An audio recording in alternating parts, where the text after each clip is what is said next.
Pada kesempatan hari ini kita akan coba membahas dan berdiskusi tentang materi struktur data, mata kuliah struktur data dan algoritma, yaitu tentang metode pengurutan merge sort. Kita akan lihat dulu bagaimana definisi dari algoritma merge sort ini.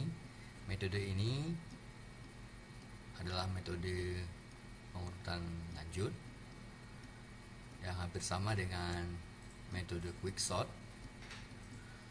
di mana mereka sama-sama menggunakan konsep divide and conquer, di mana setiap data, kumpulan data itu dibagi menjadi dari dua kelompok, yaitu data S1 itu kelompok yang pertama, dan kemudian untuk S2 untuk data yang kedua, di mana kedua kelompok tersebut tidak beririsan atau disjoin.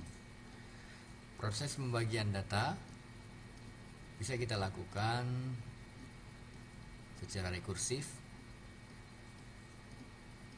artinya bagian yang tadi yang setelah kita bagi antara menjadi dua buah kelompok, dan setiap kelompoknya akan dibagi lagi menjadi dua, sehingga nanti kita akan memperoleh subbagian menjadi tunggal. Ini kalau kita punya kumpulan data dinamakan dengan S, kemudian data S itu dibagi menjadi S1 dan S2, kemudian S1 dan S2 masing-masing dibagi menjadi dua lagi, sampai kita menemukan subbagiannya adalah subbagian yang tunggal. Setelah kita proses pembagian menjadi dua kelompok, proses penggabungan atau merge itu perlu kita lakukan sehingga kita bisa mengurutkan data, apakah itu berdasarkan ascending atau dari kecil ke besar, ataupun dari descending menggunakan algoritma descending dari besar ke yang terkecil. Proses penggabungan ini dilakukan sampai semua data tergabung, dan kita bisa menemukan dari data S, data S yang pertama yang kita bagikan menjadi S1 dan S2 menjadi terurut dari data yang terkecil ke data yang terbesar. Melihat algoritma seperti yang kita jelaskan tadi, kita akan langsung tahu bahwa dan prediksikan bahwa kompleksitas algoritma merge sort ini adalah big O of n log n. Secara umum, algoritma merge sort dapat diimplementasikan secara rekursif. Fungsi rekursif adalah sebuah fungsi yang di dalam implementasinya memanggil dirinya sendiri.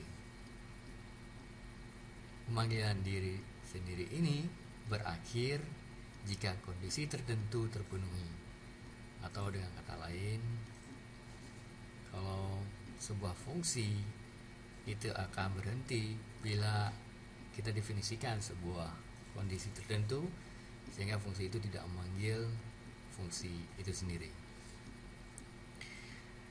Pada contoh ini, terminated condition atau kondisi yang terpenuhi ini, misalnya S, di mana S itu memiliki ukuran datanya, ada jumlah data dari kelompok S itu lebih besar daripada 1, datanya itu masih belum tunggal. Namun kalau seandainya datanya sudah menjadi 1, ukuran datanya S dari menjadi sama dengan 1, kondisi ini yang akan terpenuhi untuk memberhentikan fungsi rekursifnya. Contoh algoritma dari merge sort, ada inputan n elemen, dari data S, kemudian ada sebuah data yang membandingkan dengan data S, dan output dari pada algoritma ini adalah sebuah data S yang terurut berdasarkan data pembanding yang kita punya tadi. Misalnya, jika ukuran S, ukuran data S atau elemen dari data S itu lebih besar daripada 1, sub data atau subkelompok daripada S yaitu S1 dan S2 itu merupakan akan memanggil lagi sebuah fungsi yaitu fungsi partisi daripada S dan ukuran dari S dibagi dengan 2. Kemudian data tersebut dimasukkan ke dalam kelompok S1 dan ke dalam kelompok S2, lalu kelompok S1 dan kedua dilakukan lagi fungsi recursive merge sort terhadap S1 dan S2, sehingga kita memperoleh sebuah fungsi rekursif yaitu S1 dan S2. Setelah kita lakukan fungsi rekursif merge sort untuk S1 dan S2, sub daripada S1 dan S2 dimasukkan, di merge melalui sebuah fungsi yaitu fungsi merge, dan akan mereturn sebuah kumpulan data yang dimasukkan ke dalam variabel S. Nah, fungsi merge ini sendiri berfungsi untuk menggabungkan hasil pengurutan dari sub bagian S1 dan S2 berdasarkan urutan tertentu. Artinya S1 dan S2 bisa diurutkan berdasarkan ascending ataupun diurutkan berdasarkan descending.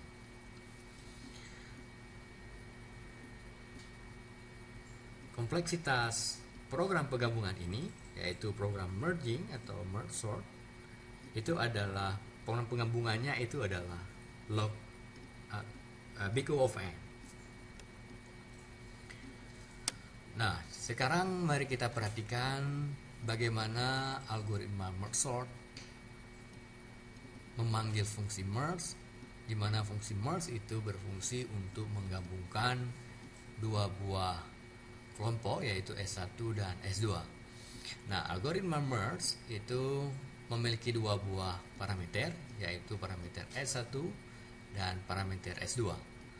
Di sini inputannya adalah data S1 dan S2 dengan n bagi 2 elemen per data. Sedangkan output daripada algoritma merge itu adalah data terurut dari penggabungan S1 dengan S2.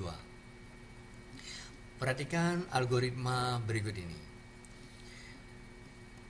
Sekarang kita memiliki sebuah kumpulan data yang kita berikan nama variabelnya itu adalah S. S dia memiliki inputan data yang kosong. Kemudian algoritmanya, selama data S1 tidak kosong dan data S2-nya tidak kosong, yang dilakukan adalah elemen pertama daripada S1 dibandingkan dengan elemen pertama daripada S2. Jika elemen pertama daripada S1 itu lebih kecil daripada elemen pertama daripada S2, untuk proses S, untuk data set S, dimasukkan sebuah data yang merupakan data yang pertama daripada S1. Jadi di subset daripada S yaitu S1 diambil data pertamanya, dimasukkan ke dalam dataset S. Lalu data pertama dari S1 di remove sehingga data dari S1 akan berkurang jumlahnya. Jika kondisi tadi tidak terpenuhi, yang dilakukan adalah kita ambil data pertama daripada S2 dan dimasukkan ke dalam dataset S. Lalu data pertama daripada data S2 dihapuskan sehingga dataset S2 akan berkurang jumlahnya. Nah, setelah proses ini dilakukan, kita juga akan melakukan proses pengecekan apakah S1 itu sudah kosong atau belum, yaitu dengan melakukan algoritma selama S1 atau dataset S1 nya tidak kosong. Yang dilakukan adalah persis seperti yang kita lakukan kondisi tadi, yaitu mengambil elemen pertama daripada S1, kita masukkan ke dalam dataset S. Kemudian kita juga akan menghapus data pertama dari S1 dalam dataset S1. Kemudian juga kita harus mengecek apakah dataset S2 juga sudah kosong atau tidak. Sama seperti dataset S1, dataset S2, selama dataset S2 nya tidak kosong, yang dilakukan kita ambil elemen pertama daripada S2, kita masukkan ke dalam dataset S, lalu kita hapuskan dataset pertama daripada S2 di dalam dataset S. Sehingga hasil akhir daripada algoritma merge itu adalah sebuah urutan data dari terkecil ke terbesar atau sebaliknya, yang merupakan urutan atau penggabungan daripada dataset S1 dan dataset S2. Mari kita lihat ilustrasi dari algoritma merge sort. Kita asumsikan dataset kita itu sebanyak 8 buah data, yaitu 7, 2, 9, 4, 3, 8, 6, 1. Algoritma yang dilakukan itu adalah membagikan dua buah kelompok, yaitu kelompok S1 dengan S2, sehingga kita bisa melihat pembagiannya itu adalah di sebelah kirinya itu terdapat 7, 2, 9, 4, dan blok sebelah kanannya yaitu untuk S2 yaitu 3, 8, 6, 1. Lalu untuk setiap blok atau setiap kelompok data tersebut dibagikan lagi menjadi dua bagian, yaitu 7, 2 untuk yang kelompok yang S1 dengan 9, 4, dan yang sebelah kanannya dibagi menjadi 3, 8, dan 6, 1. Lalu kelompok tersebut untuk level ketiganya dibagi lagi menjadi dua bagian, sehingga kita peroleh datanya adalah 7, 2, 7 satu dataset, 2 satu dataset, 9, 4, 3, 8, 6, 1. Setelah kita peroleh pembagian kelompok untuk S1 dan S2, baru kita melakukan algoritma merge. Yang dilakukan algoritma merge adalah mengurutkan data dari data terkecil ke data terbesar. Sehingga untuk kelompok S1 72 tadi, ini sekarang kita akan peroleh datanya itu adalah 27. Begitu juga untuk kelompok yang 9 dan 4, kita akan peroleh datanya sekarang itu adalah 4 dan 9. Berdasarkan algoritma merge tadi, yang dilakukan adalah kita akan membandingkan apakah data pertama daripada S1 itu lebih kecil daripada data pertama S2. Kalau iya, ambil data pertama daripada S1, masukkan ke dalam dataset S, kemudian kita remove data pertama atau elemen pertama daripada data S1, dan begitu juga sebaliknya. Jika data pertama daripada S1 itu lebih besar daripada data pertama atau sama dengan dari data pertama dari S2, maka yang diambil adalah data pertama daripada S2.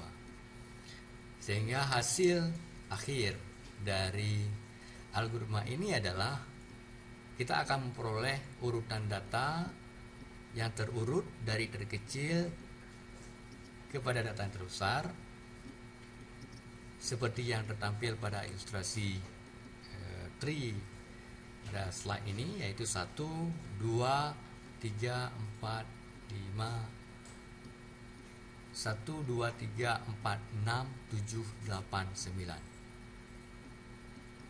Demikian algoritma ilustrasi daripada algoritma merge sort. Mudah-mudahan bermanfaat. Terima kasih.